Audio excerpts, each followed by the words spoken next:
Oke, kakak-kakak, baik. Kita mulai giat kita hari ini. Assalamualaikum warahmatullahi wabarakatuh. Waalaikumsalam warahmatullahi Assalamualaikum warahmatullahi Waalaikumsalam. wabarakatuh. Apa kabar hari ini kakak-kakak? wabarakatuh. Alhamdulillah baik. Baik. Seperti biasa, sebelum memulai kegiatan kita ini sekarang, mari kita lisankan secara bersama-sama kalimat hamdalah. Semoga kegiatan yang akan kita lakukan hari ini mendapatkan berkah dan mendapatkan ilmu yang bermanfaat. Bismillahirrahmanirrahim. Bismillahirrahmanirrahim. Izin share screen kakak.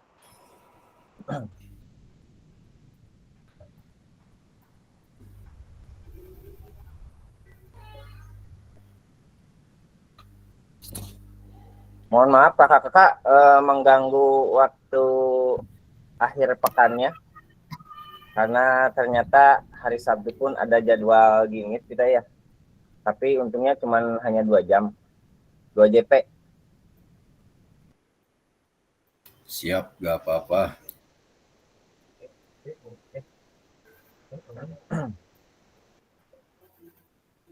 Oke kakak, salam dan bahagia. Assalamualaikum warahmatullahi wabarakatuh. Shalom, damai sejahtera, Om Swastiastu, Namo Buddhaya, salam kebajikan, rahayu untuk kita semua di ruangan virtual ini. Seperti biasa kakak-kakak, kesepakatan bersama yang pertama menyalakan kamera, mematikan mikrofon, hadir seutuhnya, menghargai waktu bersama, memaksimalkan fitur chat, klik raise hand sebelum bertanya, dan gangguan teknis adalah hal wajar. Halo Bapak Ibu, tujuan sesi kita kali ini adalah yang pertama, peserta dapat memahami 3 karakteristik utama kurikulum Merdeka serta keterkaitannya dengan prinsip pemikiran Ki Hajar Dewantara. Yang kedua, peserta mampu memahami pengembangan kurikulum PJOK, dan yang ketiga, peserta mampu memahami penyusunan program PJOK yang berkualitas dengan backward design. Agenda kita sesi ini, yang pertama backward design, yang kedua pengembangan kurikulum PJOK, yang ketiga pemikiran KHD Ki Hajar Dewantara dalam kurikulum Merdeka. Oke, kita langsung masuk ke aktivitas 1, backward design dalam pengembangan kurikulum PJOK. Sebelumnya kakak-kakak, saya ingin bertanya terlebih dahulu, di sini ada yang kenal dengan backward design atau ada yang baru mendengar tentang backward design ini? Baru mendengar. Baru mendengar, Pak. Baru mendengar. Oke, semua baru mendengar kakak? Ya, baru. Siap. Ya. Berarti belum ada yang buka LMS ya? Belum. Nggak Kebetulan ada yang mengerjakan tapi di LMS-nya. Kayaknya Alhamdulillah. dibuka kayaknya kalau baca, Kak. Berarti kan kalau udah ada yang mengerjakan di LMS berarti sudah mendengar tentang backward design. Pak Agung, beres Pak Agung. Acan, Kak. Aduh, tadi teh iya. Kadian beres kadian tuh. Oke, jadi begini kakak-kakak, biasanya kalau kakak-kakak di sekolah itu kan kita itu membuat RPP ya sebelum pembelajaran. Seperti apa langkah-langkahnya, seperti apa penilaiannya. Tapi pada backward design ini adalah rencana instruksional kakak-kakak, di mana pembelajaran itu dimulai dari identifikasi capaian, apa dulu nih yang akan kita capai oleh siswa.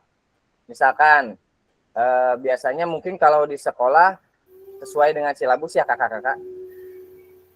Betul ya. Terus mengikuti silabus seperti apa. Nah, kalau di backward design ini kakak-kakak, guru itu menentukan terlebih dahulu capaian apa yang diharapkan setelah mengikuti pembelajaran. Lalu ingin memakai metode penilaian apa, asesmennya apa, seperti itu. Baru yang terakhir nanti kakak-kakak merencanakan strategi atau pengalaman belajar yang akan dilaksanakan oleh peserta didiknya. Seperti itu kakak-kakak. Nanti dibahasnya di belakang aja ya. Tapi saya akan memberikan pemantik seperti apa ini agar nanti ada pertanyaan-pertanyaan yang mudah. Pertanyaannya itu agar dapat kakak-kakak cerna. Ya seperti itu kira-kira kakak-kakak. Itu sedikit gambaran sekilas tentang backward design.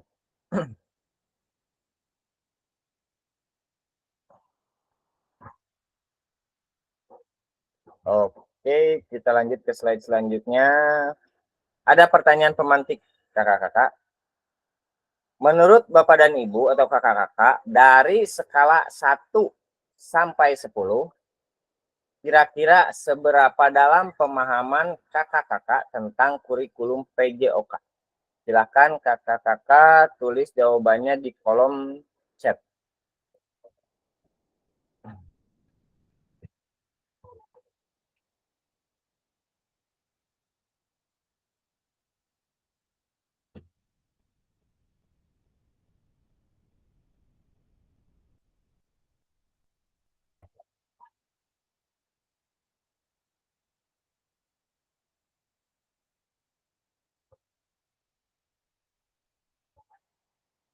Kadian 8, Kak Yusuf 6, Kak Septian 5, Kak Agus 7, Kamila 7, Kak Ripan 7, Kak Rizky 7, Kak Agung 6, Kak Tesa 6, Kak Tia 6, Kak Sinta 5, Kak Wildi 6, Kak Rudi 7. Ini kita ada yang belum masuk ya, satu lagi ya. Siapa ya? Kak Arifin ya? Kak Arifin apakah ada? Sama kelas mana ya?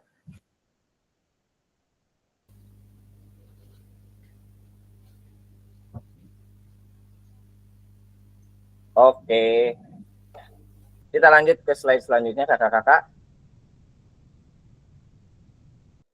Menurut kakak-kakak, apa tujuan dari adanya pembelajaran PJOK di sekolah? Silakan jawab kembali di kolom chat kakak-kakak jawabannya. Apa tujuan dari adanya pembelajaran PJOK di sekolah?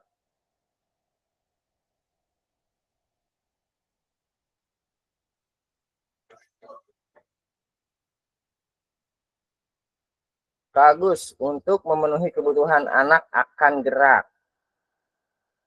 Jika ada yang ingin raise hand, silakan kakak-kakak.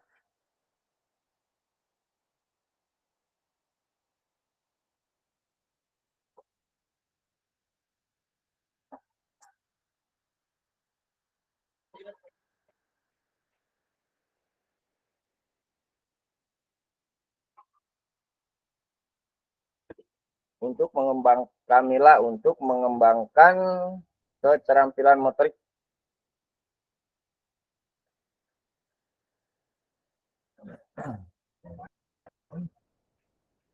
Ayo kakak-kakak yang lain.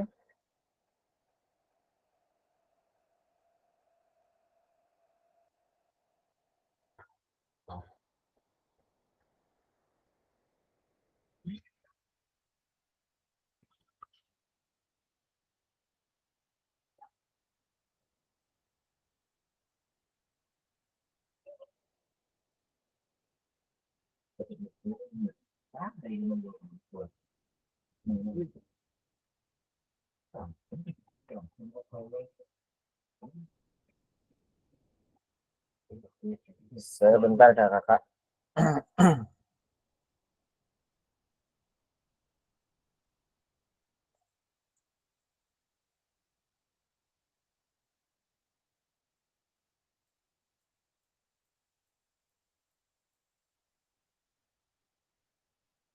Kak Yusuf untuk memudayakan anak-anak agar memiliki kebiasaan yang baik dan sehat. Kak Rizky untuk menyehatkan tubuh dan kebugaran tubuh.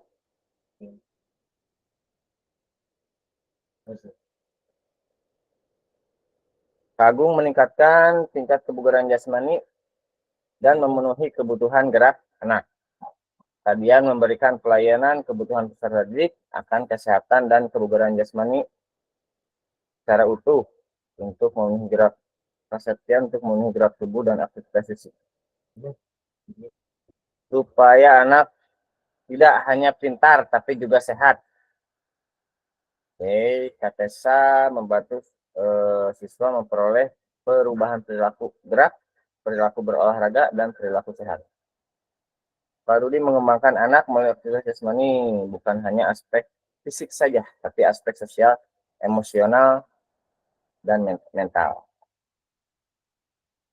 Oke, saya ingin mendengar dari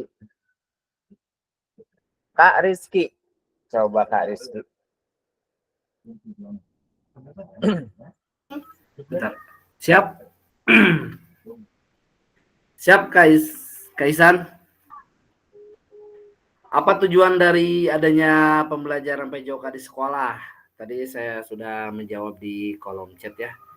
Itu manfaatnya atau bertujuan untuk menyehatkan tubuh peserta didik dan kebugaran tubuh peserta didik. Baik itu dari pola hidup sehat ataupun aktivitas jasmani dalam pembelajaran PJOK. Seperti itu mungkin pandangan saya.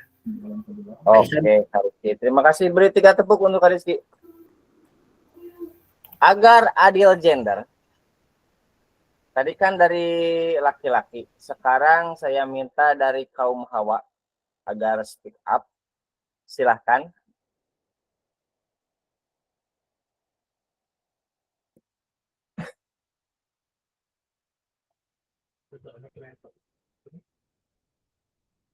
Silahkan dari kaum hawa untuk speak up langsung. Ayo Katia.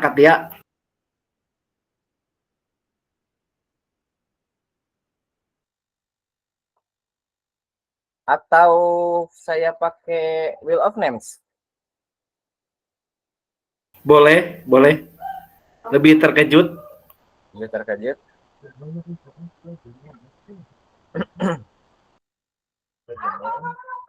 Bentar, saya siapkan dulu kakak-kakak. Aduh.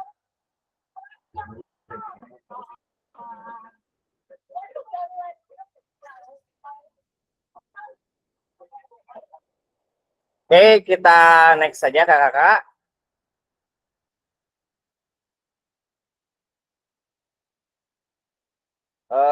Menurut capaian pembelajaran PJOK Kurikulum Merdeka tahun 2024, pendidikan jasmani dan olahraga bertujuan sebagai pembelajaran bagi peserta didik dalam mengembangkan, menerapkan, dan mengevaluasi keterampilan, konsep, strategi gerak yang akan menjadi disposisi untuk berpartisipasi dalam berbagai aktivitas jasmani dengan penuh kepercayaan diri, kompetensi, dan kreativitas. Yang kedua, membantu dan memberi dukungan mereka dalam memilih gaya hidup sehat dan aktif secara jasmani. Yang ketiga, membangun dan menerapkan keterampilan sosial dan emosional melalui konteks pembelajaran yang menekankan nilai-nilai fair play, kerja sama tim, dan inklusivitas, dan menanamkan apresiasi dan mengembangkan sikap positif untuk aktif secara jasmani sepanjang hayat sebagai upaya peningkatan keseluruhan kualitas hidup. Jadi ini ada 4 kriteria menurut kurikulum Merdeka. Oke, mari berdiskusi sesuai pertanyaan pada slide berikutnya. Untuk kali ini kakak-kakak, kita tidak ada main room, kita tidak ada memakai aplikasi Figma, kita hanya berdiskusi saja. Silahkan tulis di kolom chat atau raise hand untuk menyampaikan pendapat Bapak dan Ibu. Terlepas dari kurikulum apapun, apakah selama ini Bapak dan Ibu sudah memahami dengan baik tujuan mata pelajaran dan menjadikannya sebagai acuan? sekali lagi, terlepas dari kurikulum apapun, apakah selama ini Bapak atau Ibu sudah memahami dengan baik tujuan mata pelajaran dan menjadikannya sebagai acuan dalam pembelajaran sehari-hari? Silahkan tulis kembali di kolom chat kakak-kakak, atau apabila ada yang ingin raise hand, silahkan juga.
Oke kakak-kakak, kalau begitu sambil kakak-kakak menuliskan jawaban kakak-kakak di kolom chat, sambil saya akan memakai wheel of names.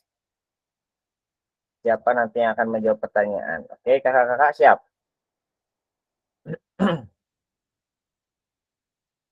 Sudah terlihat kakak-kakak?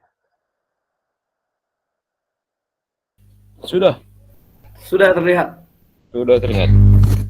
Oke, 1, 2, 3. Siapakah yang akan beruntung untuk menjawab pertanyaan ini?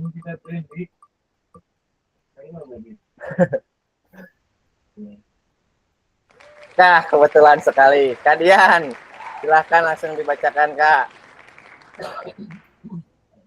Siap Kak. Ya mohon izin kawan-kawan. Ini sesuai dengan pemahaman saya terkait dengan tujuan dari proses pembelajaran yang selama ini saya pahami, ya baik menggunakan kurikulum 13 maupun kurikulum Merdeka. Ya sejauh ini yang saya pahami, saya sudah melaksanakan melaksanakan proses pembelajaran sesuai dengan apa yang saya pahami terkait dengan tujuan dari pembelajaran PJOK tersebut di sekolah. Apakah itu kurikulum Merdeka, apakah itu kurikulum 13 maupun KTSP. Sebenarnya sama-sama mempunyai tujuan yang baik. Tetapi dalam hal ini seiring berjalannya waktu, seiring perkembangan zaman, metode hal-hal baru dalam kurikulum tentunya banyak sekali metode baru yang tentunya harus dilaksanakan. Makanya sedikit banyak kurikulum Merdeka ini saya laksanakan di pembelajaran PJOK, termasuk apa yang namanya berdiferensiasi dan PSE. Itu sudah saya laksanakan.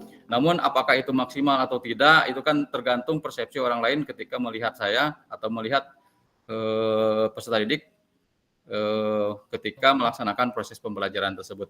Jadi sejauh ini sudah saya laksanakan Pak, tujuannya sesuai dengan apa yang ada di modul kurikulum Merdeka, tujuan pembelajarannya, dan menjadikan acuan ke depannya saya untuk melaksanakan pembelajaran tersebut sesuai dengan apa yang diinginkan peserta didik, dan tentunya adalah berdampak positif terhadap peserta didik. Itu saja, terima kasih Kak. Assalamualaikum warahmatullahi wabarakatuh. Oke, beri 3 tepuk untuk Kak Dian. Jadi betul kakak, seperti yang Kak Dian bilang.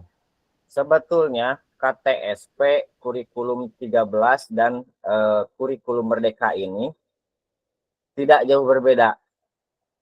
Yang membuat pembeda antara KTSP, kurikulum 13 dan kurikulum Merdeka ini hanya di langkah-langkahnya saja kakak-kakak. Mungkin lebih disempurnakan dengan mengikuti perkembangan zaman seperti itu.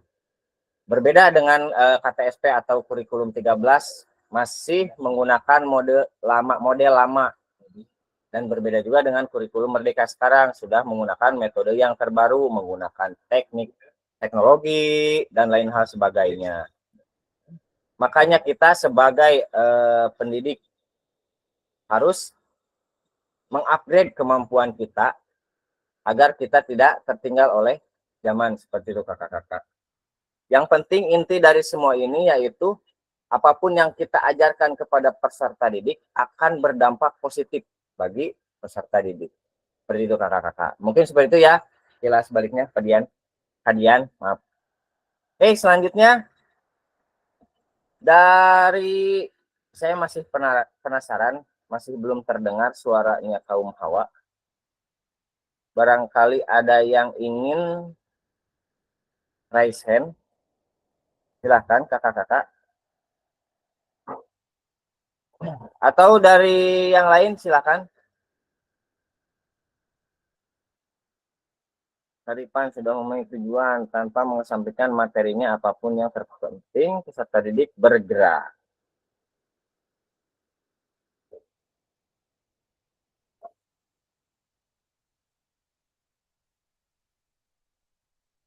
Kasetin, insya Allah. Oke. Sebetulnya hampir sama ya kakak-kakak, jawaban dari kakak-kakak. Semuanya tetap dalam porsi belajar agar peserta didik itu bergerak. Hanya mungkin walaupun tetap bergerak, kita tidak boleh melenceng dari apa yang telah kita rencanakan, yaitu yang telah kita buat, baik itu RPP ataupun modul ajar. Ya minimal kita tidak terlalu jauh lah, walaupun sedikit melenceng, minimal tidak terlalu jauh dari apa yang telah kita rencanakan.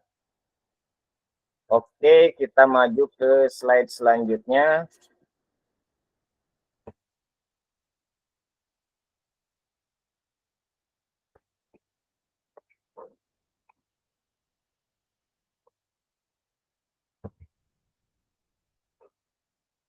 Jadi intinya begini kakak-kakak, pemerintah kan sudah menyiapkan dan menjadikan kalau ada di dalam kurikulum itu ada tujuan nasional, turun kepada tujuan institusional, lalu turun lagi ke tujuan kurikuler. Nah, setelah tujuan kurikuler nanti turun juga ke tujuan pembelajaran. Jadi ada 4 tujuan kakak-kakak, sehingga untuk tujuan institusional itu tergantung dan biasanya lingkungan atau karakteristik. Jadi tergantung lingkungan dan karakteristik peserta didik yang ada di tempatnya masing-masing. Seperti itu. Lalu turun lagi ke mata pelajaran masing-masing kakak-kakak. Seperti PJOK misalkan. Seperti PJOK, pembelajaran secara spesifik. Seperti apa yang sesuai dengan yang ingin dikembangkan. Dikembangkan dalam potensi yang ada dalam peserta didiknya tersebut. Jadi kita mengikuti kebutuhan yang ada di lingkungan sekolah kita masing-masing. Juga kita masih bisa mengembangkan di ranah sana kakak-kakak. Tapi kalau misalkan sudah tujuan nasional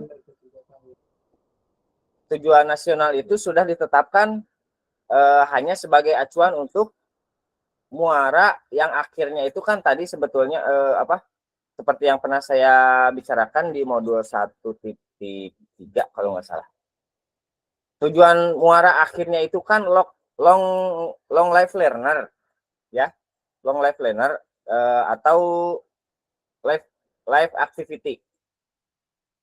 Tapi cara-caranya atau tujuan pembelajaran itu masih bisa ditentukan oleh kita. Seperti itu kakak-kakak. Hanya yang nasional itu memang hanya sebagai acuan untuk kita menjalankan pembelajaran kita sehari-hari di sekolah. Oke, sebentar masih ada. Kak Sinta insya Allah memahami karena sangat penting untuk dipahami dan digunakan sebagai acuan dalam kegiatan pembelajaran. Sudah memahami tujuan pembelajaran sesuai dengan kurikulum. Oke. Kita lanjut ke slide selanjutnya. Dalam konteks kurikulum merdeka, apakah tujuan-tujuan ini bisa dicapai? Memahami tujuan umum penting sebagai acuan untuk memahami muara akhir pembelajaran untuk mencapai tujuan umum ini. Pemerintah sudah menurunkannya ke dalam CP dan mempersilahkan guru atau satuan pendidikan untuk menurunkannya lagi ke dalam CP. Seperti yang tadi saya bilang kakak-kakak yang di sini. Jadi tujuan nasional itu turun lagi ke institusional, lalu ke kurikuler, lalu ke tujuan pembelajaran. Seperti itu kakak-kakak. Nanti dari tujuan pembelajaran yang akhirnya turun lagi ke peserta didik. Seperti itu.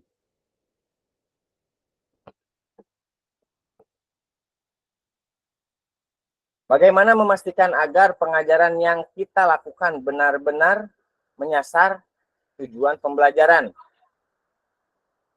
Ini pertanyaan pemantik buat kakak-kakak.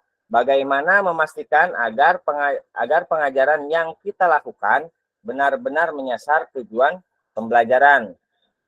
Karena seringkali pengajaran langsung fokus pada materi atau aktivitas apa yang harus dilakukan murid.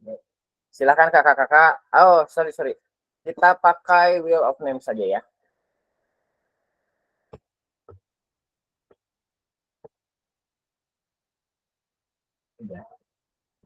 Ada terlihat ya kakak-kakak?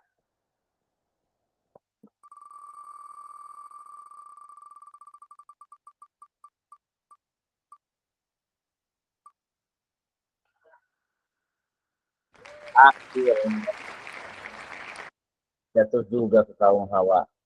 Silahkan Kak Tia. Maaf Kak, tadi tolong dijelasin lagi. Soalnya tadi maaf lagi ini dulu anak. Maaf tadi nggak ngedenger. Oke.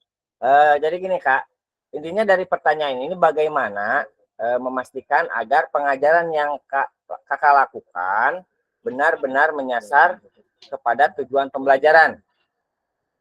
Karena mungkin seringkali kita tanpa melihat tujuan pembelajaran atau mungkin bahkan kita tidak membuat RPP atau modul ajar, kita langsung bereng aja ngajar ke anak tanpa melihat kita arahnya tujuan pembelajaran itu mau kemana, mengarahkan anaknya itu kemana. Yang penting jadi kita itu tidak terfokus dalam hanya membuat peserta didik itu hanya bergerak tanpa arah dan tujuan, seperti itu kakak. Kalau saya sih Bapaknya alhamdulillah untuk saat ini dalam pembelajaran suka ngelihat dulu Pak tujuan pembelajarannya. Apa itu yang harus dicapai oleh anak. Mungkin kalau menurut saya, apalagi yang kelas bawah kalau menurut saya, tidak semua tujuan pembelajaran itu harus disampaikan ke anak. Hanya untuk kelas bawah kan gelak lokomotor, non lokomotor dan manipulatif saja. Itu sih Pak yang saya pahami mah. Oke, terima kasih. Beri 2 tepuk untuk Katia. Betul Katia, memang tidak semua tujuan pembelajaran itu sebetulnya harus. Cuman pada saat kita di lapangan memang ada kendala-kendala selain hal sebagainya, tidak selalu kita bisa mematok kepada sesuatu yang seharusnya dilakukan. Seperti yang saya bilang tadi, minimal kita itu tidak terlalu jauh dari apa yang kita harapkan kepada peserta didik tersebut. Betul kata Katia, kalau untuk kelas bawah itu yang penting gerak lokomotor atau mungkin gerak manipulatifnya itu ada gitu. Iya, betul Pak. Begitu. Jadi kita juga tidak bisa memaksakan, apalagi khususnya untuk kelas bawah untuk melakukan gerakan-gerakan yang spesifik ya Kak ya. Tuh, iya Kak, betul. Soalnya kan kalau kadang kan anak itu ada yang ikut sekolah PAUD atau TK, mungkin pembelajaran olahraganya ada gitu kan, biar tidak setiap sekolah TK sama PAUD juga ada gitu, ada guru pembelajaran olahraganya. Oke, betul Kak. Siap, terima kasih Kak Tia. Sama-sama Kakak. Untuk yang lainnya kita random 2 orang lagi.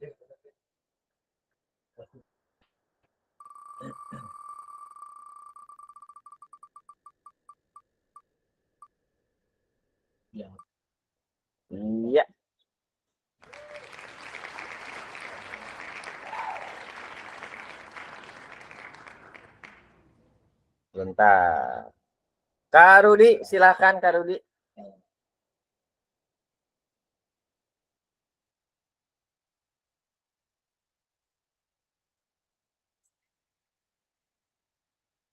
Halo? Apakah ada Kak Rudi? Ya, jaringannya nih lup-lup. Oh, silakan Kak. Habis hujan. Ya, gimana? Bagaimana Kak Rudi memastikan agar pengajaran yang Kak Rudi lakukan itu benar-benar menyasar kepada tujuan pembelajaran yang telah Kak Rudi buat? Seperti yang Kak Rudi, silakan.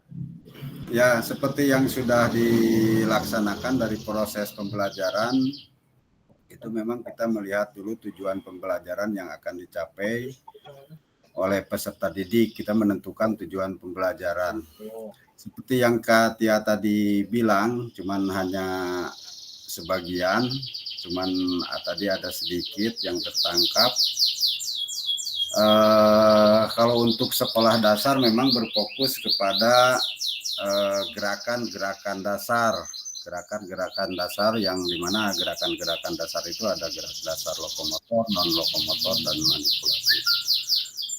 Adapun dalam konteksnya supaya tujuan pembelajaran itu kita bisa capai, ya kita harus menentukan metode pembelajaran atau model-model pembelajaran yang dimana dalam metode atau model pembelajaran itu berpusat kepada didik. Walaupun pada dasarnya ketika kita melakukan sebuah praktek lah, contohnya ketika pembelajaran PJOK memang masih banyak peserta didik yang memang kurang aktif.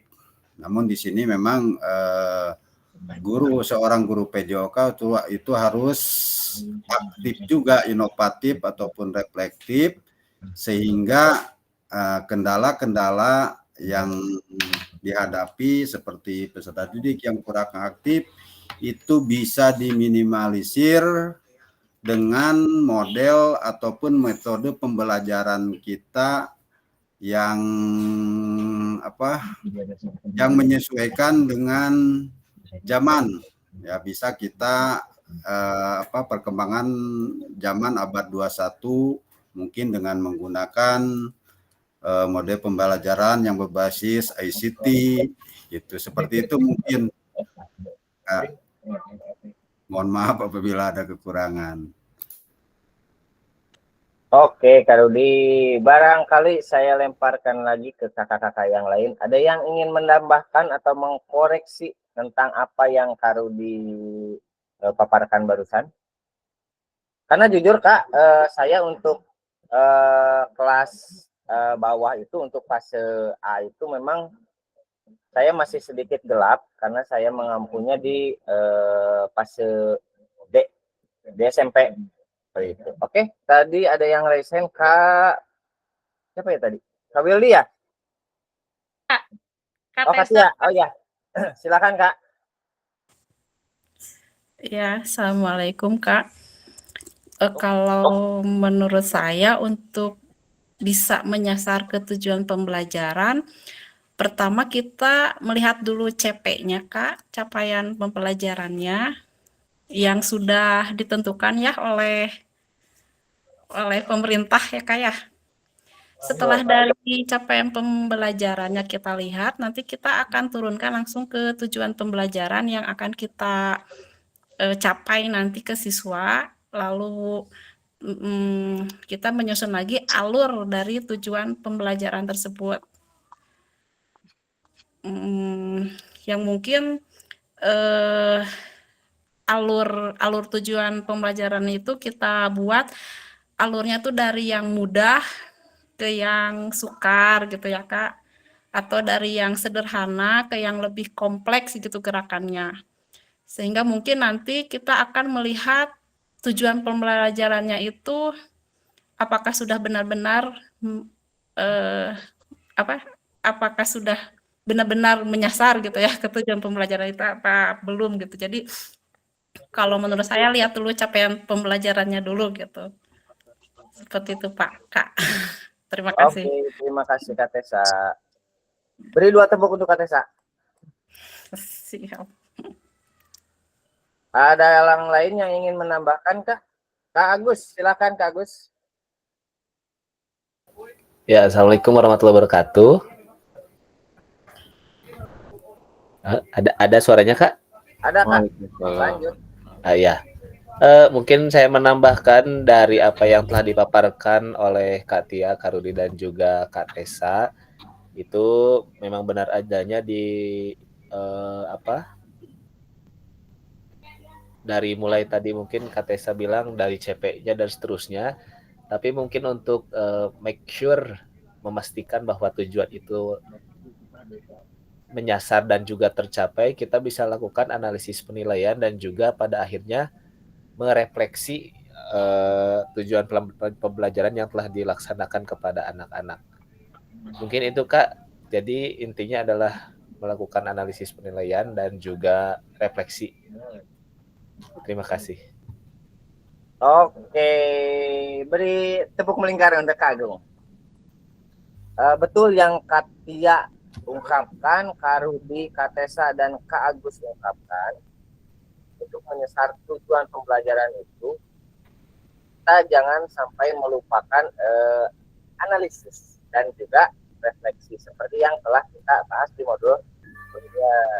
Jadi, kan dari CP, capaian pembelajaran itu, alurnya ya kakak-kakak, merancang berbasis backward design.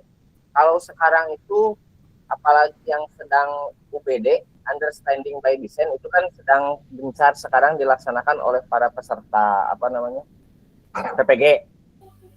Di dalam LMS itu mereka bukan namanya bukan backward design, tapi UBD. UBD itu understanding by design. Sebetulnya sama-sama saja kakak. Jadi alurnya, rubrik perencanaan pembelajarannya itu yang pertama memilih capaian pembelajaran kakak, yaitu CP tadi. Lalu turun ke tujuan pembelajarannya. Setelah ke tujuan pembelajaran, kita turun lagi kepada KKTP.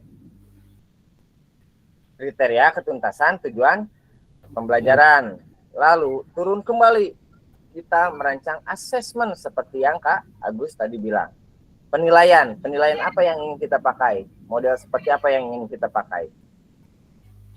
Lalu merancang asesmen awal seperti yang tadi. Bisa itu melakukan pretest atau asesmen yang lainnya sesuai dengan apa yang ingin kita pelajari seperti itu. Seperti itu. Jadi keturunan itu ada 8 kalau nggak salah. Mohon maaf saya itu lupa lagi, ada 2 lagi. Itu merancang kegiatan pembelajaran kalau tidak salah, dan yang terakhir kita merencanakan pembelajaran selanjutnya. Seperti itu. Oke, kita maju ke slide selanjutnya.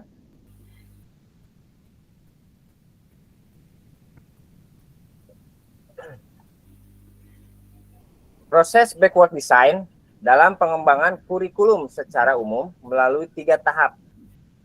Yang pertama, mengidentifikasi capaian pembelajaran. Yang kedua, menentukan metode penilaian. Dan yang ketiga, merencanakan pengalaman belajar dan strategi pembelajaran. Apa yang kita telah jelaskan tadi, akhirnya memang semua itu bermuara kepada backward design kakak-kakak.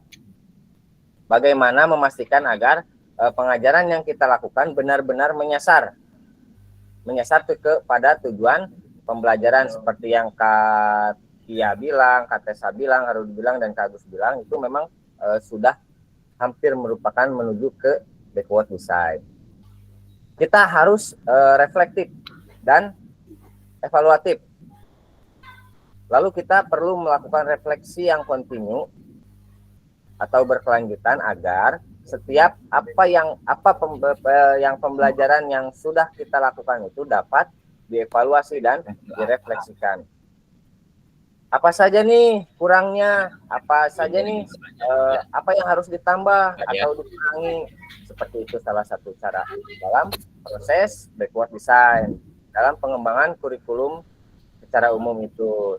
Pengembangan kurikulum itu kan tadi di backward design ada 3 yang ini kakak-kakak yang mengidentifikasi capaian, menentukan metode, dan merancang pengalaman. Ini adalah 3 tahap backward design. Seperti itu.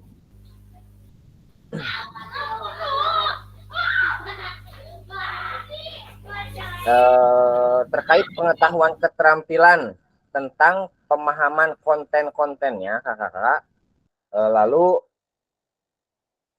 apa sih yang akan dikuasai oleh peserta didik ketika sudah mulai belajar dalam satu fase misalkan. Untuk beberapa pertemuan setelah kita mengidentifikasi tujuan pembelajaran, apakah itu bisa dengan umpan balik, atau dengan laporan misalnya, atau dengan asesmen diagnosis, dan lain-lain seperti itu. Nah, baru kita tentukan kira-kira dengan tujuan seperti yang sudah ditentukan itu, memilih antara diagnosis atau umpan balik dan lain-lain. Metode penilaiannya kita ingin memakainya seperti apa? Maksudnya sesuai atau tidak metode penilaian yang akan kita pakai. Jadi semuanya harus sesuai. Penilaian otentik ya kakak, itu akan kita bahas nanti di di modul 2. Jadi kakak-kakak, baik itu tentang metode strategi motivasi, meningkatkan motivasi belajar menggunakan metode mengajar, apa konten-konten yang harus dibawakan, seperti itu. Baru nanti kita merencanakan pengalaman belajar atau strategi pembelajaran seperti apa yang akan dilaksanakan. Sehingga pada tahapan-tahapan desain ini diharapkan tidak melenceng jauh dari capaian pembelajaran atau dari tujuan pembelajaran seperti yang telah ditentukan di awal. Seperti itu kakak-kakak, itu proses backward design. Jadi backward design itu memang kita mengidentifikasi terlebih dahulu. Jadi kita hitung mundur kakak-kakak kalau cara menghitung itu. Untuk lebih lanjutnya nanti kita bahas di belakang. Sampai sini ada yang ingin ditanyakan kakak-kakak?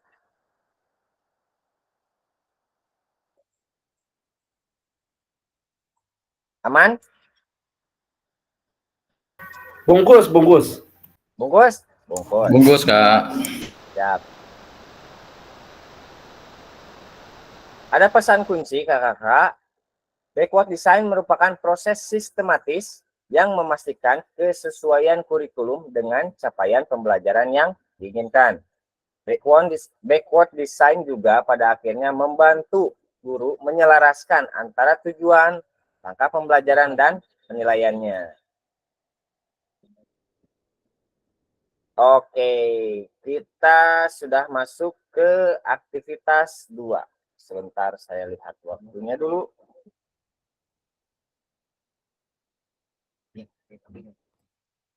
Kita sudah melewati 1 jam pembelajaran kakak-kakak. Oke, kita masuk ke aktivitas 2. Nanti kakak-kakak untuk pertemuan selanjutnya di hari apa ya? Saya lupa lagi. Kalau tidak salah, nanti kita akan berkelompok. Kakak-kakak diminta menyiapkan RPP. Kakak-kakak diminta menyiapkan RPP atau modul ajar, bahan ajar, yang di dalamnya sudah pasti ada tujuan pembelajarannya. Nanti kita akan kita akan menganalisis apakah tujuan pembelajarannya sudah sesuai atau belum. Seperti itu kakak-kakak. Aman ya kakak-kakak? Jadi kakak-kakak nanti mempersiapkan RPP-nya masing-masing, RPP terbaiknya, modul ajar terbaiknya, karena saya rasa di sini semua sudah kurikulum merdeka ya kakak-kakak. Tolong disiapkan modul ajarnya, di pertemuan selanjutnya itu kita akan bahas. Seperti itu kakak-kakak. Seorang satu, Kak? Seorang satu. Seorang satu dengan materi apapun itu terserah kakak. Bebas. Satu materi atau satu semester? Satu materi aja, Kak. Satu Siap. semester nanti kita ngebahas 2 bulanan. Supervisi tuh. Hanya satu materi saja.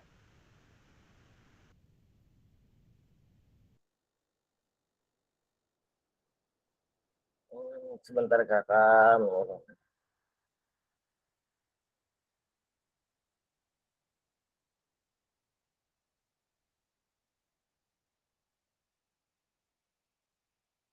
Oke, Kakak. Tolong dibuka mic-nya. Ini ada pertanyaan pemantik untuk kakak-kakak. Tadi sedikit terbongkar. Kurikulum berbasis standar. Manakah yang benar? Definisi di bawah ini. Jawabannya benar atau tidak ya kakak-kakak? Yang pertama, kurikulum merupakan seperangkat aktivitas untuk menguasai keterampilan. Betul atau tidak kakak-kakak? Kurikulum merupakan Merupakan perangkat aktivitas untuk menguasai.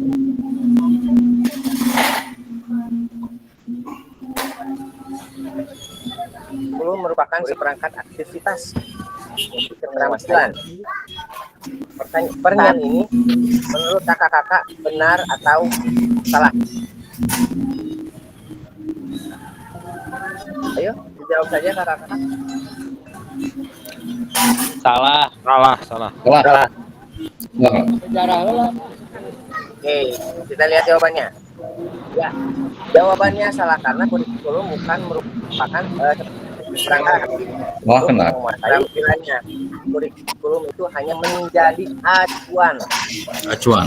Apa acuan ya? Acuan yang harus kita pakai itu seperti apa? Oke, pertanyaan selanjutnya. Buku teks peserta didik dapat dikatakan adalah suatu kurikulum. Benar atau salah?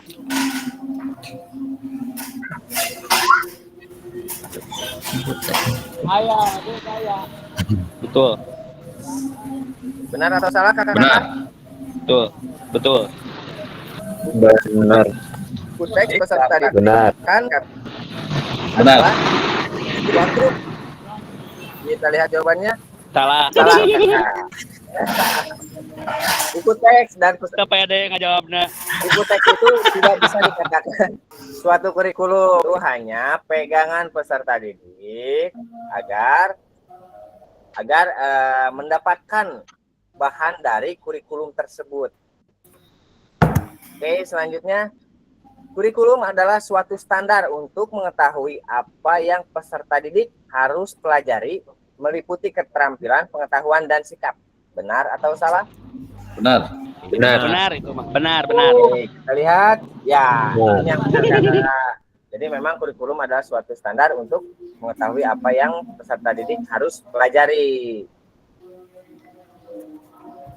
Oke kakak, lanjut ke slide selanjutnya.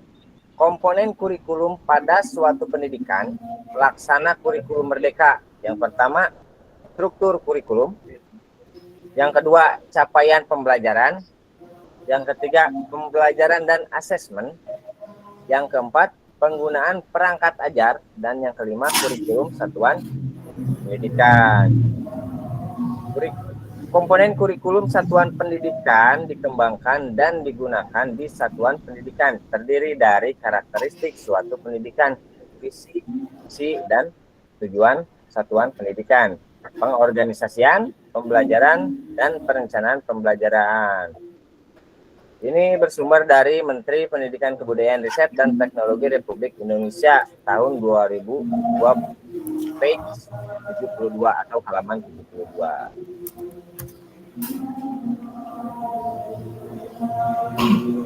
Jadi kakak-kakak, komponen ini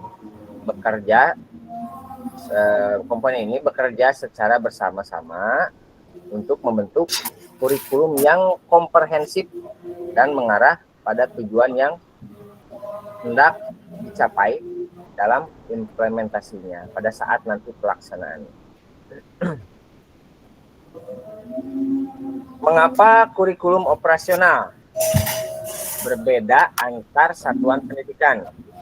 Agar bermakna, kurikulum operasional satuan pendidikan dikembangkan sesuai dengan konteks dan kebutuhan peserta didik dan satuan pendidikannya. Ini bisa menjadi kabar gembira. Bapak dan Ibu dapat menyusun program yang relevan dengan kultur gerak di mana peserta didik tinggal. Dalam kalimat ini apakah sudah terbayang kakak-kakak? Seperti apa? Ini seperti yang tadi saya paparkan di awal. Jadi apapun itu, endingnya tetap ada di guru-guru dan lingkungan. Seperti itu kakak-kakak. Jadi maksudnya seperti ini kakak-kakak. Misalnya saya meyakini bahwa anak-anak yang berada di sekolah saya tidak semua daerah, tidak semua desa juga seperti itu. Mungkin ada yang yang minus tanda kutip ya biasanya. Peserta didik yang tinggal di pedesaan itu akan berbeda dengan anak-anak yang berada di perkotaan. Biasanya dari kultur gerak atau pembendaharaan anak-anak di pedesaan itu lebih luas dibandingkan peserta didik yang berada di perkotaan. Itu memang sudah ada penelitiannya sebetulnya kakak-kakak. Tapi saat ini, belakangan ini, jangan jauh-jauh di kita saja di Kabupaten Sukabumi khususnya, semua di kota-kota itu sudah banyak klub untuk aktivitas fisik yang banyak membuka aktivitas fisik seperti klub bulu tangkis, klub sepak bola, atau klub voli seperti itu kakak-kakak. Nah, bisa jadi juga kultur geraknya juga akan berbeda dari satu anak dengan anak yang lain. Setiap anak itu pasti kultur geraknya, pembendaharaan geraknya itu sangat berbeda-beda. Jadi pada intinya ketika kita melakukan asesmen diagnosis, pasti akan berbeda kebutuhannya. Setiap satuan pendidikan, makanya di sini ada namanya kurikulum operasional kakak-kakak nih, yang ini kurikulum operasional ini.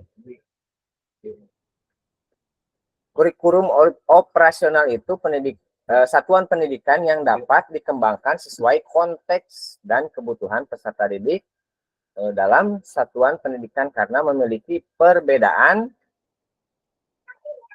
karena bukan kulturnya tapi situasinya yang membuat mereka menjadi berbeda seperti itu kan. Mari berbagi cerita pada saat kakak-kakak menyusun kurikulum PJOK. Ada pertanyaan pemantik lagi? Yang pertama, bagaimana Bapak dan Ibu selama ini merancang program PJOK sebagai bagian dari pengembangan kurikulum mata pelajaran PJOK untuk agar terbuka. Kita lihat pertanyaan yang kedua. Apa saja yang selama ini Bapak dan Ibu anggap menjadi sesuatu yang bernilai untuk dipelajari murid di kelas PJOK? Pertanyaan yang ketiga, bagaimana Bapak dan Ibu akan mengintegrasikan itu semua ke dalam proses pengembangan kurikulum mata pelajaran PJOK yang sekarang berlaku? Oke, ada 3 pertanyaan pemantik. Kita kembali berdiskusi tentang pertanyaan ini, tapi yang pertama saya akan menggunakan wheel of names terlebih dahulu. Oke, siapa kira-kira?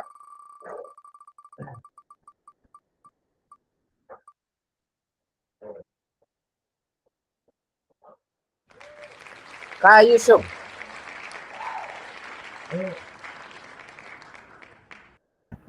Siap, Kak. Silakan Kak Yusuf. Ya, baik, izin menjawab untuk pertanyaan nomor 1. Bagaimana Bapak dan Ibu selama ini merancang program PJOK sebagai bagian dari pengembangan kurikulum mata pelajaran PJOK? Jawabannya, dalam merancang program PJOK, saya sering mempertimbangkan kebutuhan dan kemampuan siswa. Dengan menilai kebutuhan dan keterampilan tersebut, saya dapat merancang program PJOK yang memenuhi kebutuhan belajar siswa.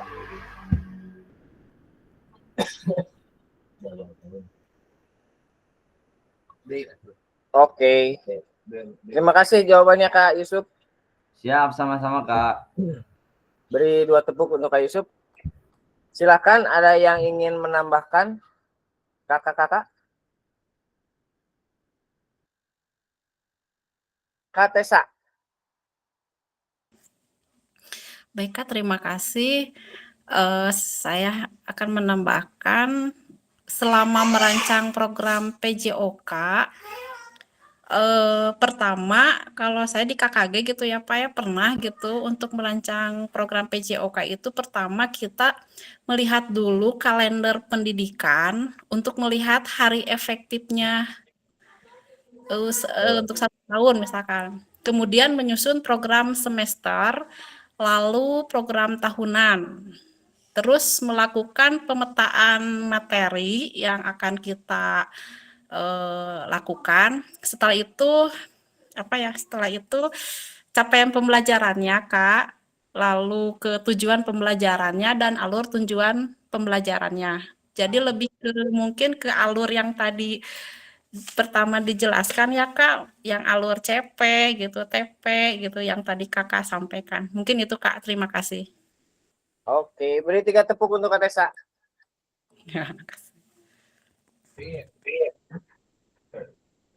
Bagaimana kakak-kakak? Ada yang ingin menambahkan lagi?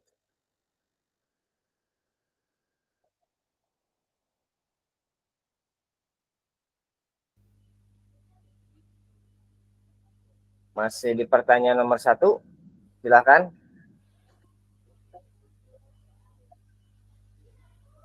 Atau saya pakai wheel of name kembali?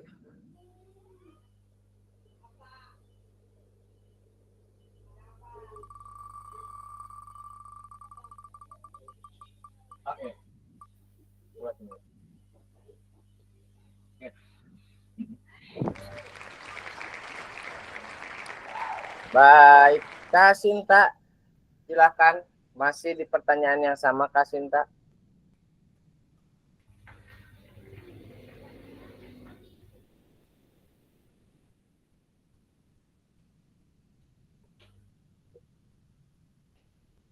Sepertinya Kak Sinta sedang tidak ada ya. Oke, kita ganti.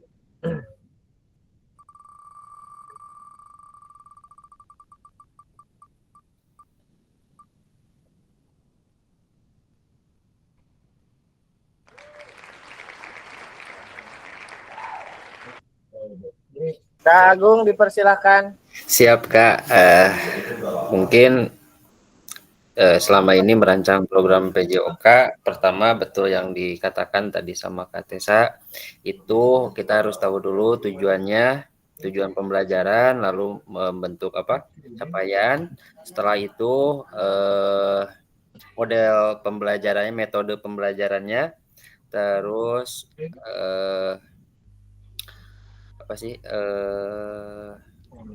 penilaian Kak, ya, penilaian dan refleksi terakhir, ya itu terakhir refleksi, mungkin seperti itu Kak.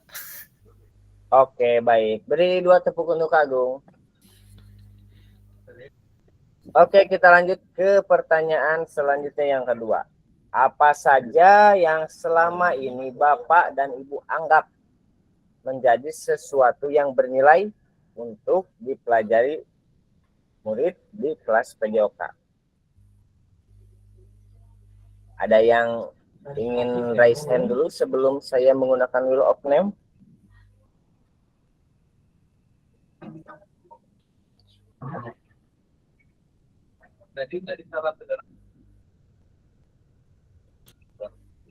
Kakak-kakak, silakan. Oke, Kedian. Ya, sedikit kakak-kakak mohon untuk direfleksi kalau ada yang salah. Jadi untuk yang kedua ini, apa saja yang selama ini Bapak Ibu anggap menjadi sesuatu yang bernilai untuk dipelajari murid di kelas PJOK. Berdasarkan apa yang saya pahami dan berdasarkan apa yang sudah saya laksanakan, yang pertama, nilai-nilai kebajikan dalam pembelajaran PJOK itu sangat luas, Pak. Dan alhamdulillah itu semua bisa dilaksanakan oleh peserta didik ya pada saat pembelajaran PJOK.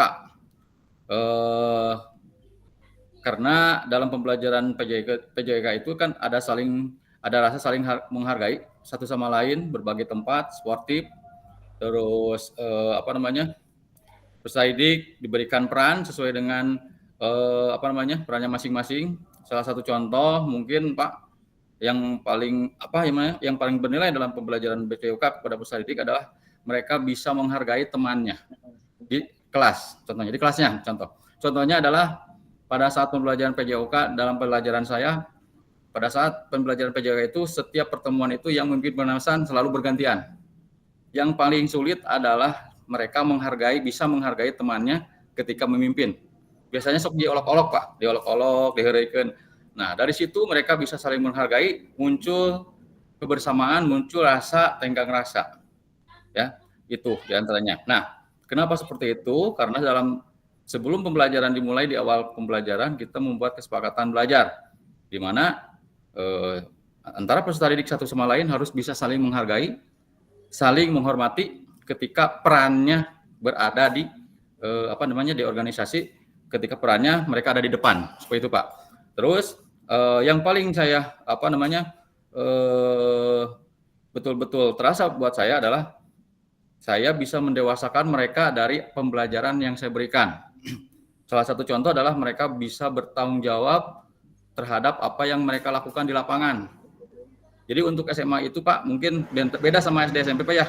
Kalau SMA itu mereka dituntut untuk bisa bertanggung jawab aman dalam pembelajaran ya. Salah satunya adalah saya ketika mereka melaksanakan pemanasan dari awal sampai akhir saya selalu tidak ada di lapangan. Tetapi saya bisa memantau dari CCTV Pak. Dan alhamdulillah itu bisa dilaksanakan dengan hasil kesepakatan bersama. Mungkin hal-hal seperti itu yang membuat saya pembelajaran PJOK yang berdampak positif kepada siswa, khususnya saya berolahraga, jangan terlalu mengedepankan emosi dan lain-lain Pak, betul, tetapi kita bisa memahami keinginan, karakter, dan kemampuan masing-masing peserta didik. Yang namanya peserta didik salah itu wajar, tapi ketika mereka salah kita harus bisa merangkulnya dan bisa mengembalikan mereka ke kelompoknya masing-masing. Seperti itu Pak, terima kasih. Oke, terima kasih Kak Dian. Beri 3 tepuk untuk Kak Dian. Jadi yang menurut yang Kak Dian ucapkan barusan, apalagi di tingkat SMA itu lebih menanamkan bentuk pendewasaan yang bertanggung jawab ya Kakak. Bertanggung jawab, mandiri, dan tetap selalu bekerja sama seperti itu. Oke, silakan kakak-kakak yang lain ada yang ingin menambahkan? Atau mungkin ada yang tidak setuju dengan pernyataan Kak Dian? Oke, Kak Arifin, silakan Kak Arifin. Oke, terima kasih atas kesempatannya. Untuk sesuatu yang bernilai untuk dipelajari kepada murid di kelas PJOK, yaitu selain mempelajari gerak dasar ya kalau di SD mah, juga yang paling penting itu kedisiplinan, mengingatkan kepada siswa bahwa yang paling penting itu kedisiplinan dan juga attitude, sikap, dan juga semangat dalam mengikuti pembelajaran PJOK. Bagaimana caranya siswa agar selalu bisa disiplin, semangat, dan juga menyenangkan kalau di SD ya Pak ya. Dan juga memberikan yang paling penting sikap sportivitas kepada seluruh siswa. Oke. Dan juga memberikan yang paling penting itu sikap bekerja sama. Ya. Oke, cukuplah. Kalau ada yang kurang mohon maaf, boleh ditambahkan. Terima kasih. Oke, terima kasih. Beri 2 tepuk untuk Kak Arifin. Silakan Kak Agus. Ya, terima kasih Kak atas kesempatannya.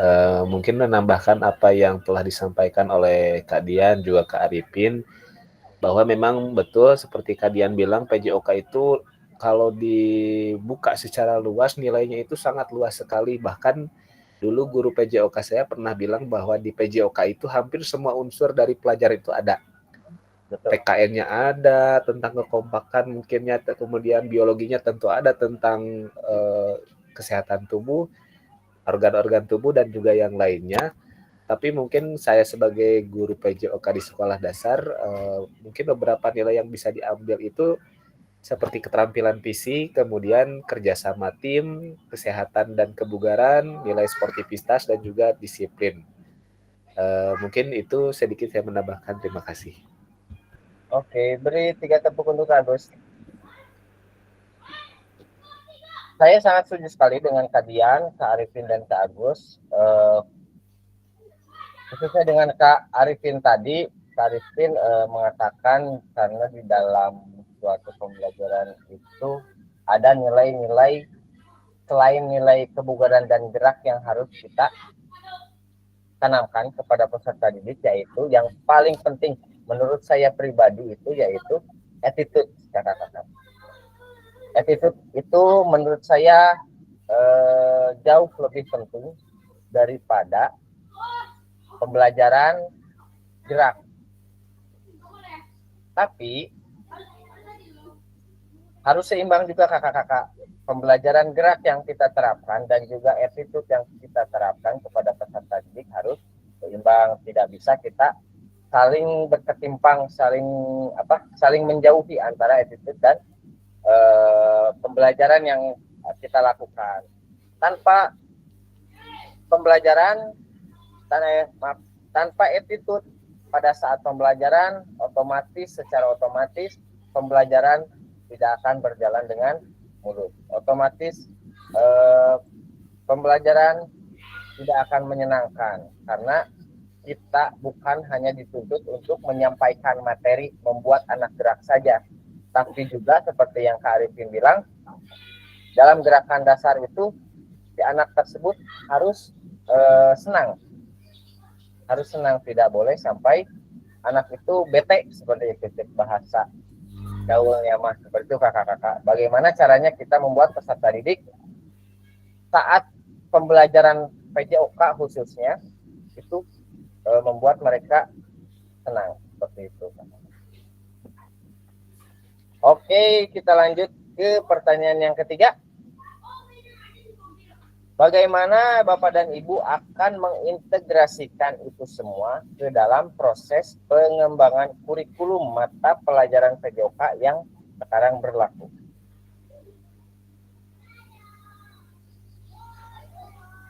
Ada yang ingin langsung resen? Bagaimana Bapak dan Ibu akan mengintegrasikan itu semua ke dalam proses pengembangan kurikulum mata pelajaran PJOK yang sekarang? Atau saya pakai Wheel of Names kembali.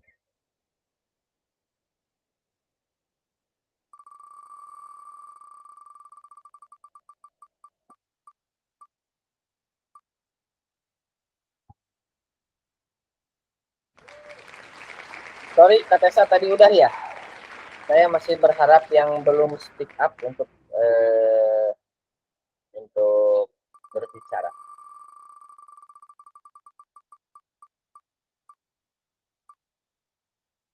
Kak Agus juga udah. Sorry, sekali lagi.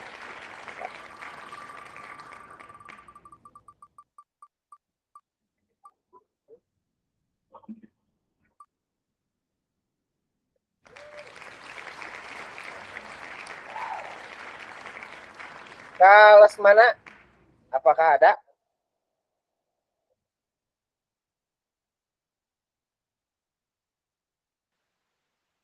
Kalau tidak ada, langsung saya tunjuk saja kepada Kamila. Silakan Kamila.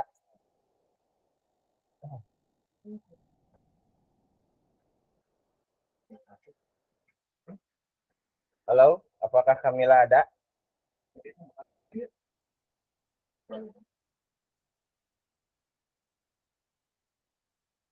Sepertinya sedang tidak ada juga.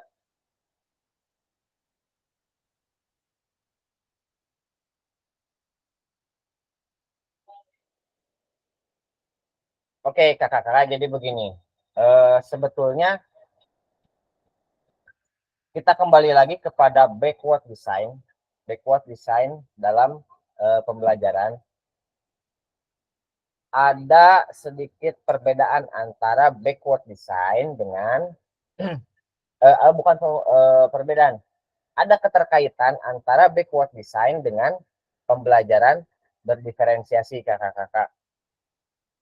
Kalau udah kita rangkaikan dari modul yang awal, sebetulnya itu saling berketerkaitan, kakak-kakak. Jadi ketika kita menentukan konten, kan kalau di berdiferensiasi itu ada 3 konten ya, kakak-kakak. Masih ingat itu konten apa aja? Pembelajaran berdiferensiasi masih ingat? Ya. Ada konten, ada proses, dan ada produk. Produk. Nah, ada saling keterkaitan. Jadi ketika kita menentukan konten, berarti kita sudah mendapatkan konten prosesnya, proses dan produknya apabila itu di backward design. Berarti kita sudah tahu konten apa, berarti tujuan pembelajarannya juga dapat ditetapkan. Kira-kira dengan kontennya kita mau mengangkat konten seperti apa? Pasti akan ada tujuan pembelajaran di sana yang akan ditetapkan. Nah, dari tujuan pembelajaran yang akan diterapkan itu turun menjadi proses penilaiannya seperti apa. Dari tujuan pembelajaran ke proses penilaiannya itu seperti apa. Baru nanti pada saat proses pembelajarannya, kan itu konten dan proses itu bergabung ya, kakak. Dan produknya, proses di sana baru dibedakan atau diferensiasi. Nah, dari proses itu barulah produknya juga nanti disesuaikan dengan tujuan penilaian yang akan dipakai. Ditentukan juga tadi yang kedua, desain ini sebenarnya backward design ini seperti rumus kakak-kakak dalam mencapai tujuan pembelajaran atau rumus pengembangan kurikulum itu sendiri. Kalau diferensiasi itu kan tadi seperti yang dibilang ada konten, proses, produk. Jadi dalam proses diferensiasi itu menggunakannya ibaratnya rumus desain ini. Di dalam satu proses pembelajaran berdiferensiasi, nah di dalamnya ada backward design. Jadi itu akan saling berketerkaitan, kakak-kakak. Seperti itu. Jadi mereka itu antara backward design dengan diferensiasi itu satu kesatuan yang menyambung, ibaratnya itu untuk memudahkan kita sebagai guru untuk mencapai tujuannya agar tidak terlalu jauh dengan tujuan awal yang telah kita buat. Dan produk yang dihasilkan dalam sebelumnya itu proses dan kontennya itu saling berkesinambungan. Sebetulnya saya rasa kakak-kakak dalam mempelajari backward design ini sudah pasti pernah, hanya mungkin kakak-kakak baru mengetahui, oh ternyata ini tuh backward design, oh ternyata ini bla bla bla, seperti itu. Begitu kakak-kakak, makanya dengan adanya PKG PJOK ini mudah-mudahan bisa menjadi pembelajaran untuk kita semua. Oke kakak-kakak, kita lanjut ke slide selanjutnya. Ada 6 faktor yang mempengaruhi pengembangan program PJOK. Yang pertama, kebutuhan dan karakteristik peserta didik. Yang kedua, konteks masyarakat. Yang ketiga, waktu. Yang keempat, alokasi jam pelajaran. Yang kelima, cakupan dan tahapan. Yang keenam, teknologi. Kita masuk ke aktivitas ketiga. Karakteristik utama kurikulum Merdeka dan artikulasi KHD Ki Hajar Dewantara dalam pendidikan nasional. Menurut Bapak dan Ibu, menurut kakak-kakak, kata kunci apa yang berulang kali kita telah bahas tadi dalam pengembangan kurikulum PJOK? Silahkan di raise hand kakak-kakak.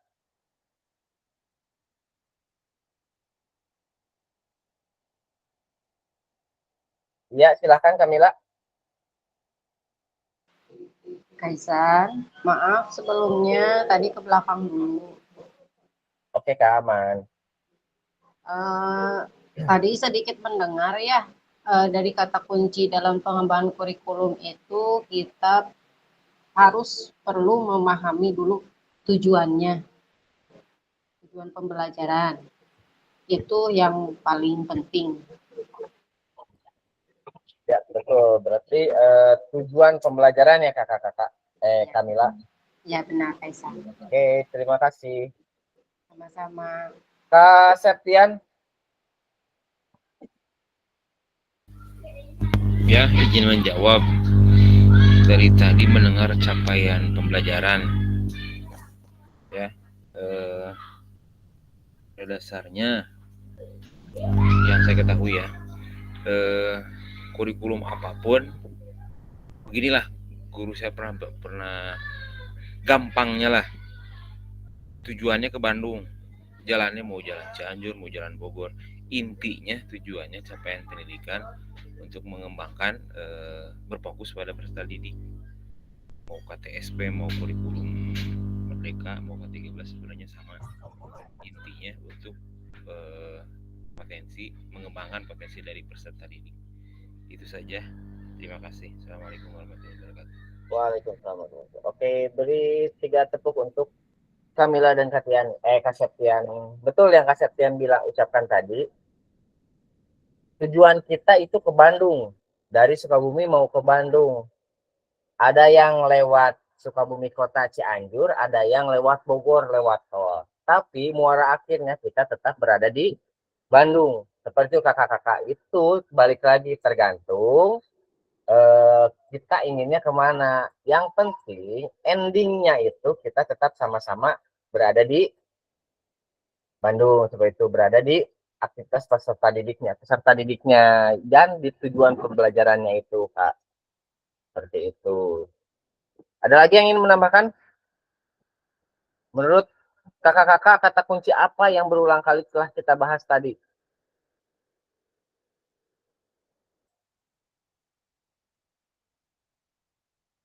Kak Tessa.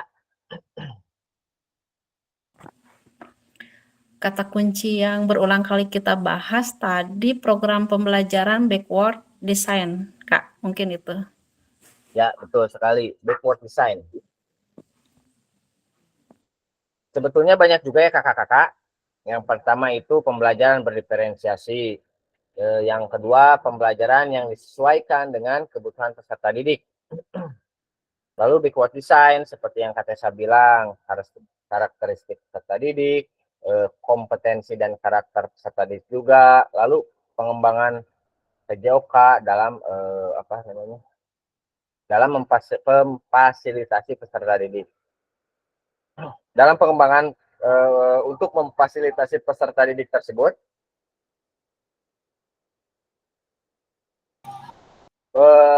untuk itu bertujuan untuk secara holistik kakak-kakak.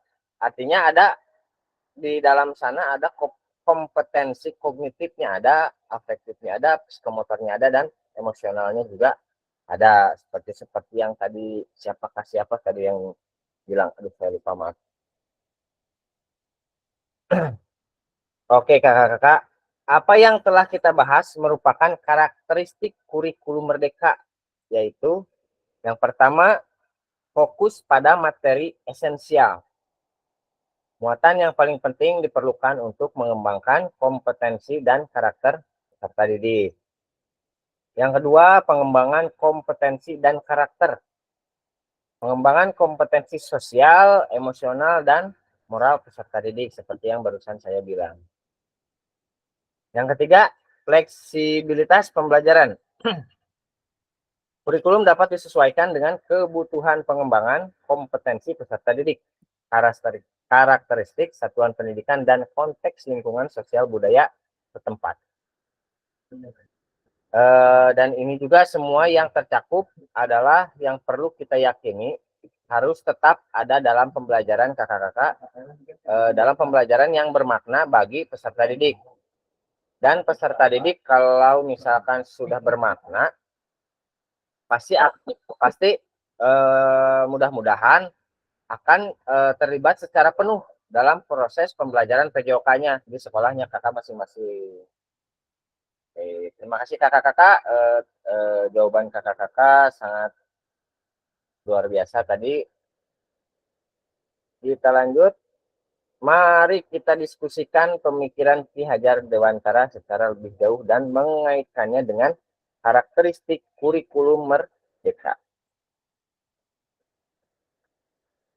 Ki Hajar Dewantara menggarisbawahi bahwa maksud pendidikan adalah menuntun segala kodrat yang ada pada anak-anak agar mereka dapat mencapai keselamatan dan kebahagiaan yang setinggi-tingginya, baik secara manusia maupun sebagai anggota masyarakat. Oleh sebab itu, pendidik itu hanya dapat menuntun tumbuh atau hidupnya kekuatan kodrat yang ada pada anak-anak agar dapat memperbaiki tingkah laku ya kakak-kakak, bukan dasarnya hidup dan tumbuh kekuatan kodrat anak. Sumber dari Ki Hajar Dewantara 1936 halaman 10. Oke kakak-kakak, kita sudah masuk ke sesi akhir. Pada akhir sesi kita hari ini, kakak-kakak dapat memahami 3 karakteristik utama kurikulum merdeka serta keterkaitannya dengan prinsip pemikiran Ki Hajar Dewantara. Kakak-kakak mampu memahami pengembangan kurikulum PJOK, dan yang terakhir kakak-kakak mampu memahami penyusunan program PJOK yang berkualitas dengan backward design. Terima kasih. Bagaimana kakak-kakak? Apakah sudah ada sedikit pencerahan atau masih puyeng dengan apa yang telah saya jelaskan dan saya presentasikan? Kalau misalkan ada pertanyaan silahkan. Saya stop presentasi dulu. Mungkin kakak-kakak untuk pembelajaran backward design ini lebih lengkapnya itu ada di dalam modul dan lebih lengkap ada dalam LMS dan lebih lengkapnya lagi ada di dalam modul. Mungkin karena kita nanti dalam aktivitas luring itu pada tanggal 13 akan sangat selalu memakai backward design ini. Jadi saya minta kepada kakak-kakak untuk mempelajari jauh tentang backward design di dalam modul. Ya kakak-kakak, bisa ya? Karena backward design ini akan selalu kita pakai nanti pada saat pada saat luring tanggal 13. Seperti itu kakak-kakak. Baik, sampai sini ada pertanyaan dulu kakak-kakak.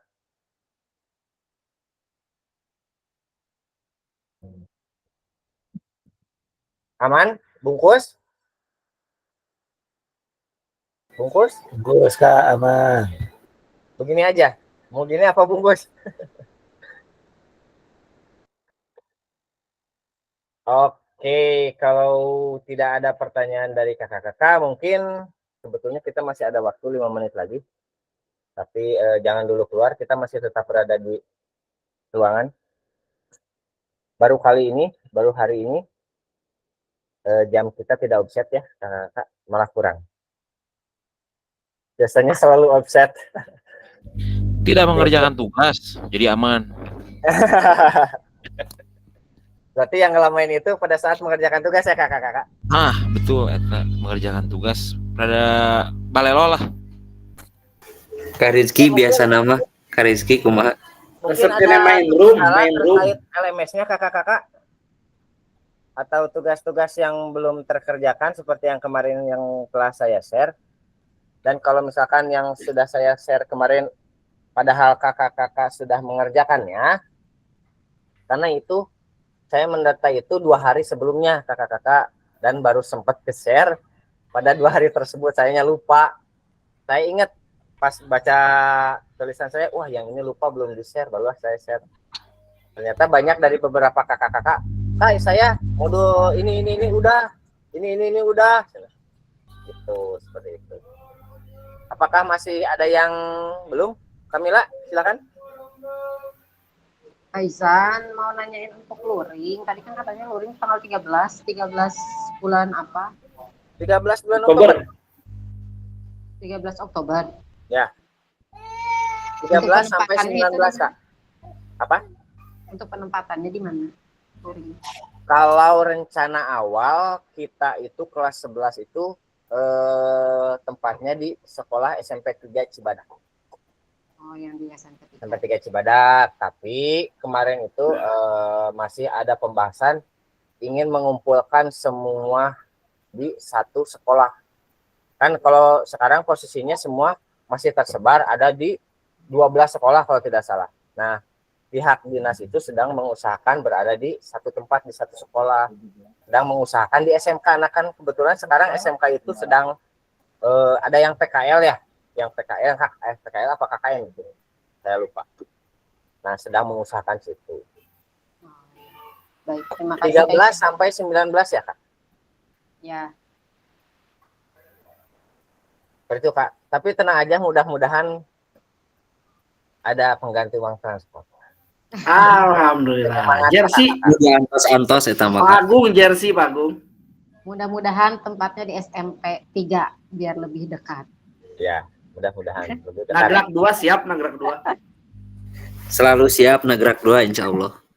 Tapi mungkin di kelas kita ada yang ingin mengajukan sekolahnya dipakai, silakan. SMA Nagrak katanya Kak.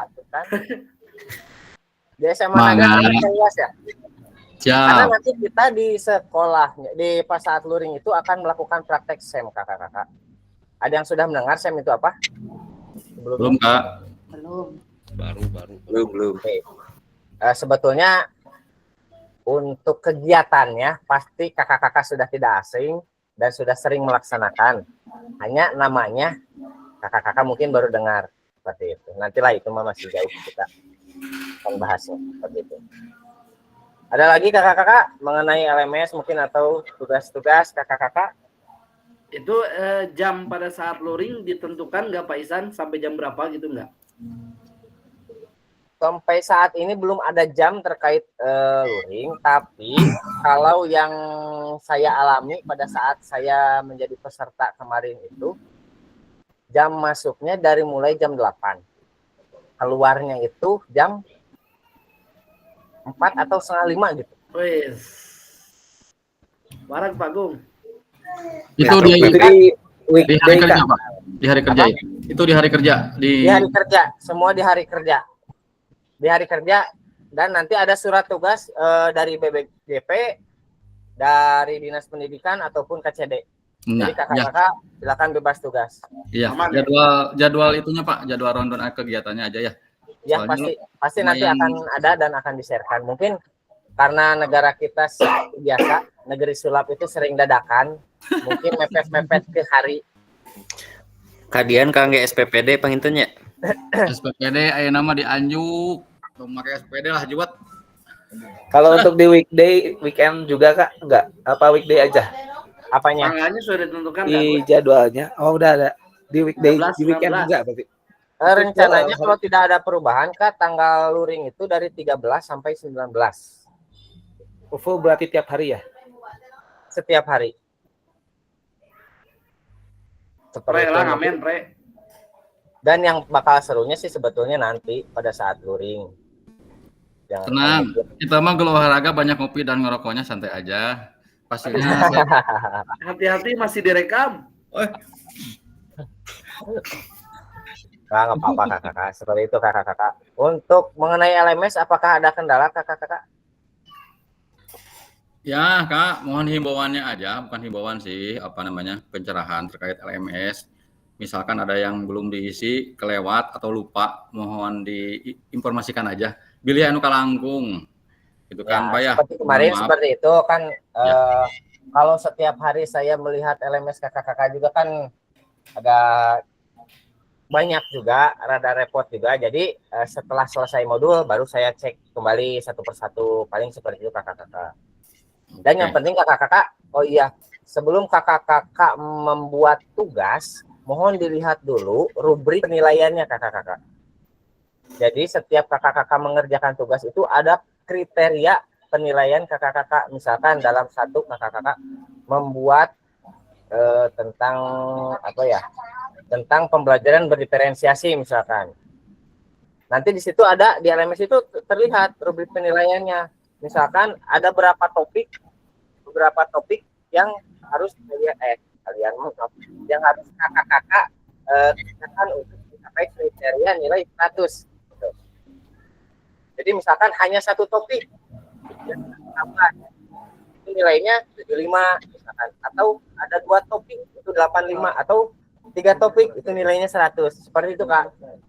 Jadi kebanyakan dari kemarin saya melihat yang kakak kerjakan itu memang sebetulnya semua benar pengerjaannya, cuman kakak-kakak itu tidak melihat dari penilaiannya. Jadi yang diminta rubrik penilaiannya itu minimal misalkan beberapa kriteria, tapi kakak-kakak hanya mengerjakan 1 atau 2 di dalam isi jawaban yang kakak-kakak kerjakan seperti itu. Mohon dicek ulang kembali. Tapi kalau yang sudah biarkan saja sudah. Untuk kedepannya dalam pengerjaan tugas mohon dilihat kembali rubrik penilaiannya. Seperti itu kalau dari saya kakak. Aisan, Ya. kalau melihat nilai dari hasil mengerjakan modul itu kita bisa melihat nggak sih nilainya? Enggak kakak, itu hanya bisa dilihat di LMS saya. Di LMS Fasil. Oke, kita lihat, tapi nantilah masih direkam. Nantilah kalau sudah tidak direkam nanti kita lihat ya kakak-kakak. Boleh, Kak Aisan. Oke, kita Fotbar. Kita stop dulu rekamannya karena sudah 90 menit. Oke kakak-kakak, sekian pembelajaran hari ini. Terima kasih atas waktunya. Mohon maaf kalau ada kesalahan kata. Mari kita lisankan ucapan hamdalah bersama-sama. Alhamdulillah. Alhamdulillahirabbil alamin. Wabarakatuh. Waalaikumsalam warahmatullahi wabarakatuh.